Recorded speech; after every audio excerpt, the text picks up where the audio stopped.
Entendes o que estás lendo?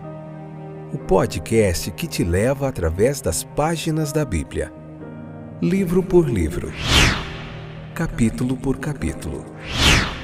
Uma exposição bíblica emocionante. Aperte os cintos e embarque comigo nesta viagem.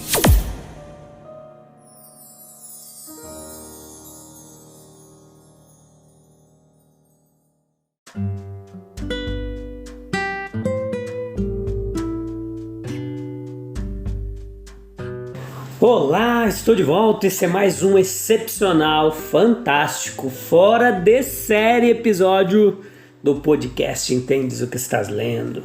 Nosso momento de reflexão bíblica, de aprendizado da palavra de Deus. A Bíblia é a bússola que nos guia no caminho correto, nos leva ao centro da vontade de Deus. Hoje o capítulo 7 de Levítico, parte 2, episódio número 379, quinta temporada, livro de Levíticos.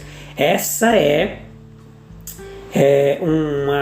um podcast que fala sobre a Bíblia de forma sequencial, capítulo por capítulo, uma pregação expositiva aqui para você, fiel ao texto bíblico, com muita teologia, muita arqueologia, história, teologia do Antigo Testamento. A gente está vendo bastante aqui nesse período levítico. Teve o período patriarcal ali, que foi até Levítico, e depois de Levítico até a chegada do Evangelho, nós vamos viver este momento de sacrifício, tudo. Depois a gente vai ver os profetas, vamos ver a história de Israel, sobre os reis, a gente vai ver tudo, tá bom? A gente vai voltar para o Evangelho quando acabar Levítico, depois nós voltamos para o Antigo Testamento e vamos lá, através das páginas da Bíblia, aprender, mergulhar fundo. Se você quer mergulhar fundo comigo, vamos lá, eu conto com a sua paciência e com a sua audiência, tá bom? Então tá tudo aí disponível em vários streamers, no Deezer, no Anchor, no Spotify, no Amazon Music, no Apple Podcast, no Google Podcast. Você encontra espalhado aí por todo lugar. Divulgue se você tem gostado, leia o texto bíblico e depois vem para cá ouvir a explicação nossa, tá bom? Então vamos lá? Capítulo 7, versículo 14, versículo 28 ao 34. Vamos ficar um pouquinho dentro desses versículos aqui hoje, tá? Parte 2, isso, 7:2, né? Só pra gente não se perder aqui. Então, a cerimônia da oferta alçada, levantada, e da oferta movida ali, foi um incidente notável no rito da oferta pacífica. Nós vamos ver os detalhes aqui. De acordo com a tradição judaica, era realizado colocando as partes nas mãos do ofertante e o sacerdote colocando as mãos novamente por baixo, movendo-as na direção horizontal e acenando na direção vertical para levantar. Então veja que a principal verdade para a qual esse ato simbólico apontava era provavelmente a soberania universal de Deus. Como essas partes do animal, elas eram solenemente direcionadas para cima, para baixo e lateralmente em todas as direções. Alguns estudiosos dizem que fazia até o sinal da cruz ali, não sei até o que há de verdade nisso, mas o ofertante, ele insinuava sua crença de que o reino de Jeová era um reino sem limites, alcançando os céus acima e as regiões escuras abaixo, e todos os cantos da terra. Veja que nós fazemos bem em meditar na verdade como ela assim nos é apresentada. Mas ao fazê-lo, nós somos necessariamente lembrados de que quanto mais aprendemos, tanto da revelação quanto da ciência humana, sobre o amplo alcance de seu reinado, nós podemos pensar no seu reino divino, como incluindo, veja, o céu e todos os seus mundos e habitantes, o Hades, a sepultura e aqueles que foram para a sepultura, a terra, tudo que nela existe, todos os seres humanos, todas as criaturas não inteligentes, toda a vida vegetal, todo o tesouro inanimado, os minerais, ouro, prata, etc, etc, etc. Tá bom?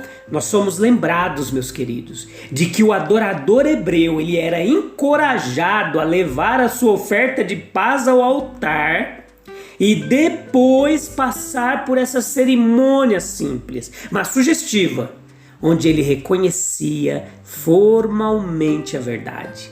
Nenhuma provisão semelhante ela é feita para a nossa expressão, mas está aberto para nós declará-lo em palavras sagradas e nas formas mais solenes, como em adoração, como dizendo: Tua, ó Senhor, é a grandeza e o poder, pois tudo que há no céu e na terra é teu, como muitos salmos expressam.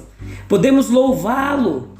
Quando nós cantamos ao Senhor de coração aberto mesmo, deve haver uma atribuição completa e frequente de tudo nos céus acima e na terra abaixo, a Ele como autor, dono e governante de tudo o que existe.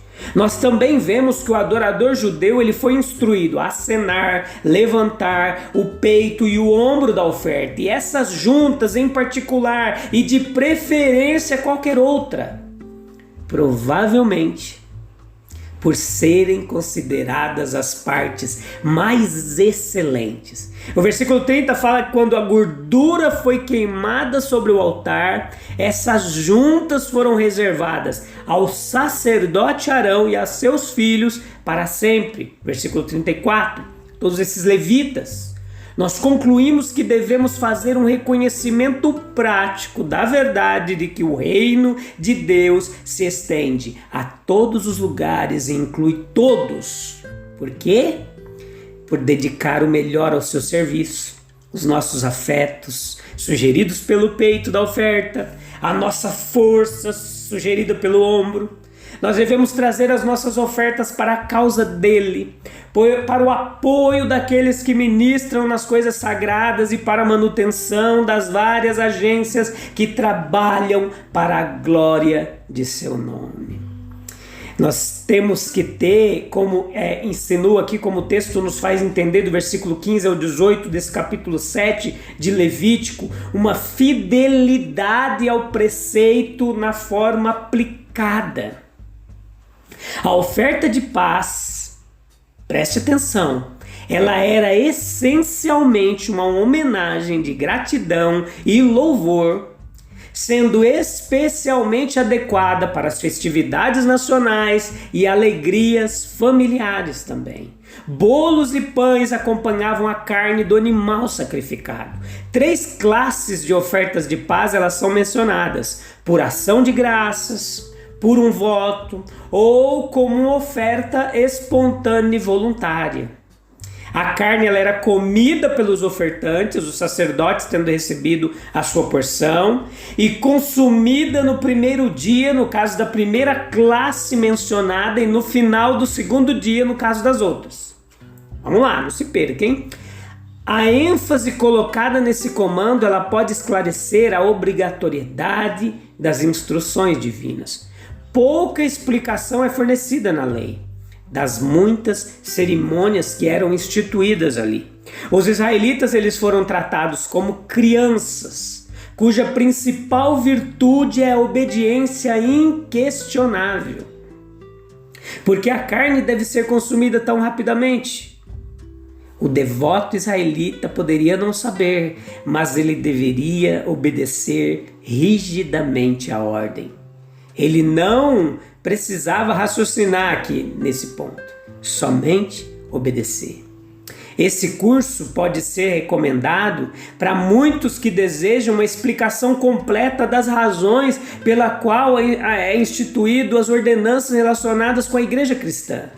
Nós não devemos se abster da razão. A razão é preciso para nós praticarmos a nossa fé, mas nem tudo tem resposta, gente, nem tudo tem explicação. A Bíblia diz que as coisas reveladas são para nós, mas as ocultas são para Deus. Ele revela o que Ele quer. As coisas secretas. Deus, nós devemos confiar na sabedoria do legislador divino. E às vezes é necessário fé em vez de conhecimento para glorificar a Deus.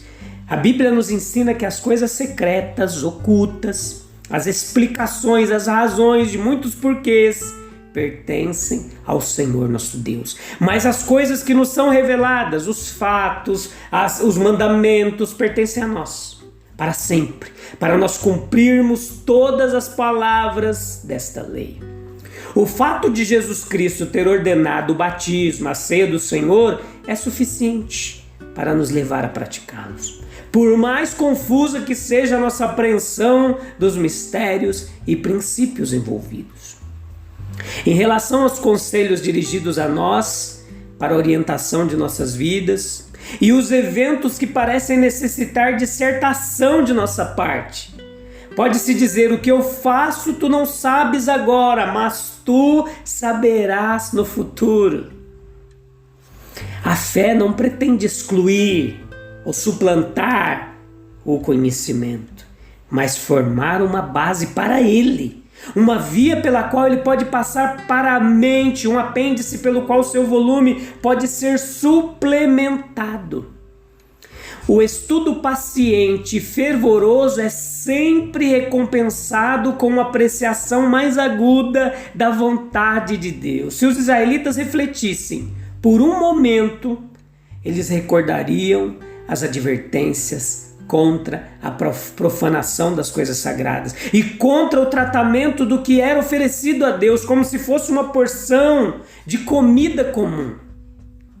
Para nós, de qualquer forma, os tipos, cerimônias do judaísmo foram interpretados pelo cristianismo. O grande profeta Jesus Cristo revelou o obscuro e, dotados de seu espírito, os apóstolos foram inspirados a comentar com autoridade sobre a antiga aliança. E nós precisamos não limitar nossas aspirações após uma percepção inteligente do significado da mensagem cristã. Os eventos, à medida que ocorrem, e a investigação reverente, perseverante, podem revelar-nos com crescente clareza os caminhos de Deus. Mas não devemos atrasar a observância de seus preceitos até que seu desígnio seja totalmente manifestado. Sim, nós precisamos não limitar as nossas aspirações, meus queridos, após uma percepção inteligente do significado das leis cristãs. Os eventos, todos eles que ocorrem, a investigação reverente e perseverante, elas podem nos revelar com clareza os caminhos de Deus. Deixe o adorador brincar com a lei e se aventurar a comer a carne no terceiro dia, e ele vai descobrir, ali no judaísmo ele descobria que toda sua oferta foi rejeitada. Não é agradável mais a Deus, não lhe agradará. Pior ainda, sua oferta será uma abominação aos olhos de Deus, não haverá odor agradecido exalado, mas será um fedor em suas narinas. Existem 3 características do serviço aceitável. Levítico capítulo 7, versículo 15 ao 17. Preservação cuidadosa da pureza. A carne do sacrifício de sua oferta pacífica, ela deveria ser comida no mesmo dia de sua apresentação, versículo 15. O de outro tipo de oferta pode ser comido parcialmente no dia seguinte, versículo 16. Mas de forma alguma, algo oferecido em sacrifício poderia ser comido no terceiro dia. Versículo 17, versículo 18. Foi um dos objetivos. Provavelmente a intenção principal dessa restrição era que nada oferecido a Deus pudesse se tornar insalubre. Nenhum perigo deveria ser incorrido no caminho da putrefação. Mas um estatuto em defesa da pureza no culto, no serviço ao Santo de Israel. Nós devemos ser puros em pensamento, em palavra, em ato. Não encontra-se prazer em nenhum serviço contaminado pela iniquidade.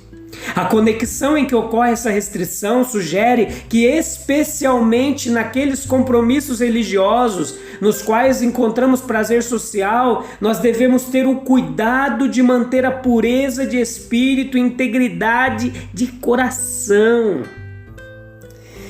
Participação da carne e do pão que havia sido apresentado a Deus, embora fossem comidos em casa, devia ser considerada como um ato sagrado. Foi sacramental. Convinha, portanto, que não houvesse grande intervalo de tempo entre o ato da apresentação e o consumo, pois a consequência inevitável seria que o festival sagrado ele tenderia a rebaixar-se ao nível de uma refeição comum. Aprendemos que devemos ter o maior cuidado para reter em nossa mente o sentido do sagrado, da sacralidade dos atos religiosos durante a sua execução.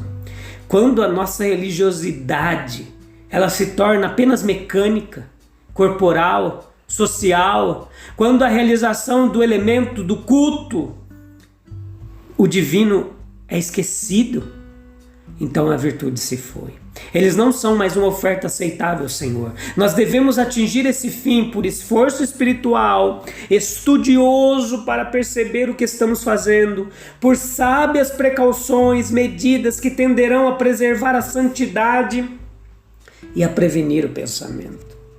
O mandamento de consumir tudo em 1 ou 2 dias sugeria a convocação de amigos e dependentes, também o convite dos pobres e necessitados.